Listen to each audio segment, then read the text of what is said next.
Welcome to another Telltale Books video.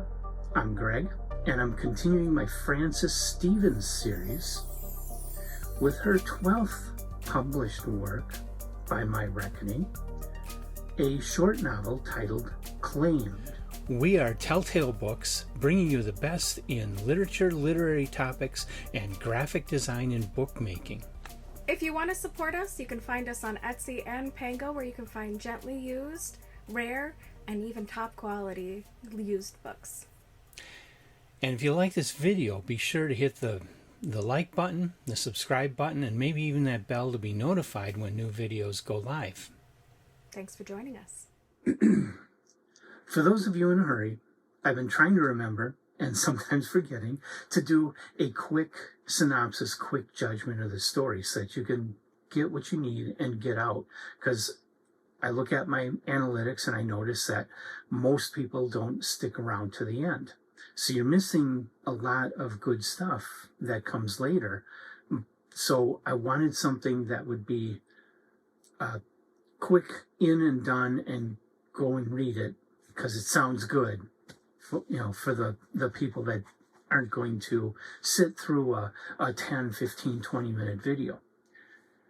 So, basic synopsis of Claimed. You have a green box that's found, and different people, it changes hands a number of times in the early part of the story.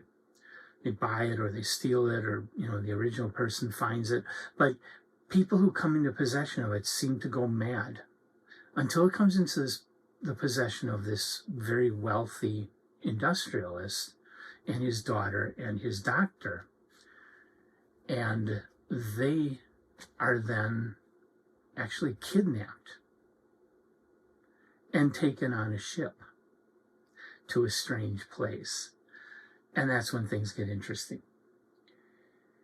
It's a pretty good story. It's a fantasy, kind of like Lovecraft's Dream Sequence or like Lord Dunsany, kind of along those lines, kind of along the lines of, there's a fair amount of inspiration here from Samuel Taylor Coleridge's Rime of the Ancient Mariner, which I love. And one of these days I got to get Emily to agree to do video review of that one. I love that. I think she's read it. If she hasn't, I got to get her to read it because we need to get a video of that one up here for you guys. But this draws a lot of inspiration from that, draws inspiration from other adventure type novels like H. Rider Haggard and some of those people, draws inspiration from like Burroughs and also draws an inspiration from Lord Dunsany, I think, to create this very interesting fantasy, which, although I won't call this a top tale, some people have called this Frances Stevens' best work. I personally disagree. I think I'm leaning towards The Heads of Cerberus as her best work, but some people think this is her best work. So I am not going to give this one a top tale, but it is a good story. And for those of you wanting to get through quickly, I would say it's worth your time reading this. It is available in this book, which has been recently printed by Black Dog Books. It says Volume 1 of their Frances Stevens library, so expect more Frances Stevens from Black Dog Books in the future. But this one is in print right now, available brand new. Go to their website, order it. You can have Claimed and Avalon. Now, I didn't care for Avalon, but Claimed is worth this is just a trade paperback. It's not going to set you back much, and it's worth it to get Claimed. So for those of you that have read Claimed and want to stick around, the story, as I was saying, it follows, it's very similar to Lovecraft's Dream Cycle or Dunsany's fantasy works in that it starts out as like a cosmic horror type story, but then once you're on the ship, you go to this place where they can see Atlantis, But Atlantis isn't in our world. They're not going to a place in our world where they're seeing it. They're going to a place in our world where they're looking through some kind of a portal and seeing the lost world of Atlantis. Okay? So they're seeing a fantasy world through a portal, which makes it a lot like stories like Cephais by Lovecraft and others of his dream cycle that I've already done videos of on this channel. And of course, Dunsany wrote stories like that also. And the fact that it's Atlantis, and the god of Atlantis is Neptune. It's bringing in Greek mythology. It's bringing in the legend of Atlantis. And so that's why I feel it's related to the work of H. Rider Haggard. And it's related to the Rime of the Ancient Mariner in the more mystical aspect of taking this ship and finding Atlantis and what the Atlanteans want from these people. Now it feels a lot like Rime of the Ancient Mariner at the end. And so it's a good story. It is a good story. I'm nearing the end of my exploration of Francis Stevens. I got 2 more to go. Possessed and Sunfire. And Sunfire is where I get back into my Weird Tales reads, finally, which is how I got started on Francis Stevens, is that I saw that the next issue I need to read in Weird Tales has the very last story by Francis Stevens, and I thought, I've never read anything by Francis Stevens. I'm intrigued. I gotta read it. And she didn't write much. I gotta read it all. And this being the first author that I'm really coming to the end of with a deep dive, when I'm done, after I've reviewed Possessed and Sunfire, I'm going to do a video that's kind of a wrap-up video, an overview video, what my conclusions are, what I feel are the strengths and weaknesses, best stories, worst stories, what my recommendations for you are, and where I think Francis Stevens really fits into the scheme of literature. Is she a great author? Is she a mediocre author? Is she someone that's forgettable?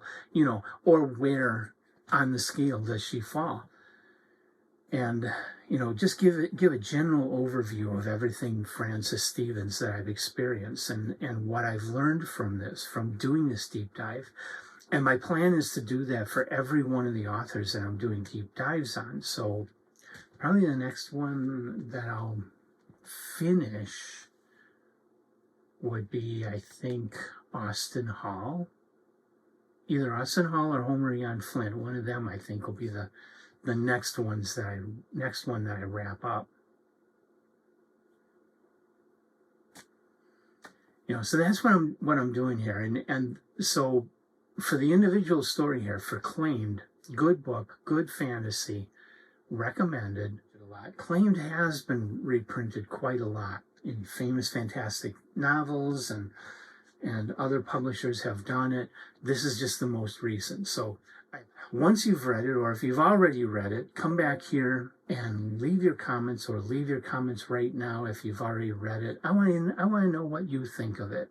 I don't want to just be a sole voice going out into the ether, being forgotten. I want other people to put their voices in, add to it, and give your impressions. I want to hear it. I really do. But I want to hear intelligent responses, not just, it sucked. Don't do that. Don't do that. Give me why it sucks. You can say it sucks, but tell me why it sucks. Justify that judgment. If you can't say that, then I guess it didn't really suck. So, put a little bit of thought and intelligence behind your responses, but I still do want to hear them. So leave them. And come back for the next Francis Stevens, Possessed, and one more after that, Sunfire, and otherwise all the other things we do here on Telltale Books, Homer Eon Flint, Austin Hall, Abraham Merritt, Stephen King, Edgar Allan Poe, H.P. Lovecraft. I'll be getting back to science fiction soon, I promise.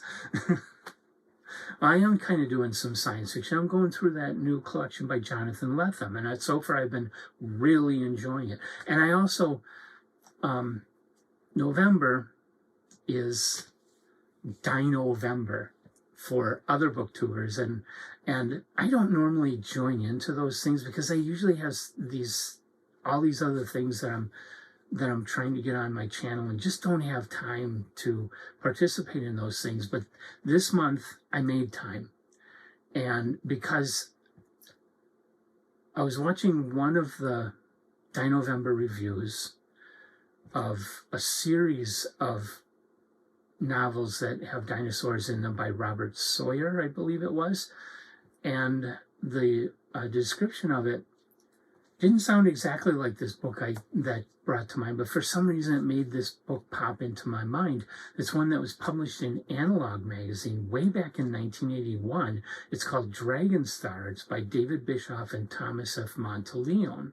I'm currently reading that as I record this on November 21st. I'm in part 1. So I need to quickly read this novel and get a video shot and get it up on my channel before November and Dino-Vember ends. So I'm up against the clock. I didn't think of this until just like 5 days ago. And then I realized I only still had the first part and I needed to get the other 3 parts.